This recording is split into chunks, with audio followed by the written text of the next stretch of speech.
అల్లూరి సీతారామరాజు జిల్లా ఏజెన్సీ ప్రాంతంలో మరోసారి తుపాకుల మోత మోగింది. మారేడుమిల్లి అటవీ ప్రాంతంలో ఈ తెల్లవారుజామున భద్రతా బలగాలకు మావోయిస్టులకు మధ్య భీకరమైన ఎదురుకాల్పులు జరిగాయి. ఈ ఘటనలో 7 మావోయిస్టులు మృతి చెందినట్లు పోలీసులు తెలిపారు. మృతులంతా ఛత్తీస్గఢ్కు చెందిన వారిగా గుర్తించారు. వీరిలో మావోయిస్టు అగ్రనేత దేవ్జీ కూడా ఉన్నట్లు సమాచారం. మృతదేహాలను పోస్టుమార్టం నిమిత్తం రంపచోడవరం ఏరియా ఆసుపత్రికి తరలించారు. ప్రస్తుతం ఆ ప్రాంతంలో కూంబింగ్ కొనసాగుతుంది.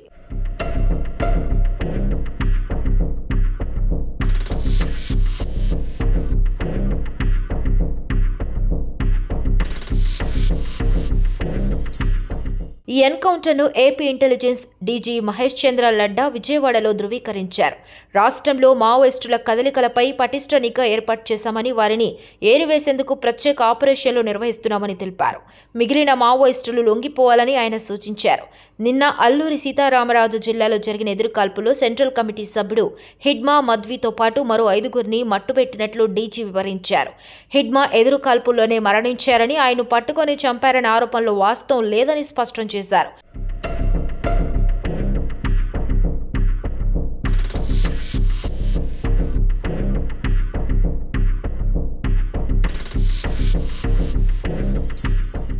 మరోవైపు రాష్ట్ర వ్యాప్తంగా మావోయిస్టులపై ఉక్కుపాదం మోపుతున్నట్లు డీజీ తెలిపారు.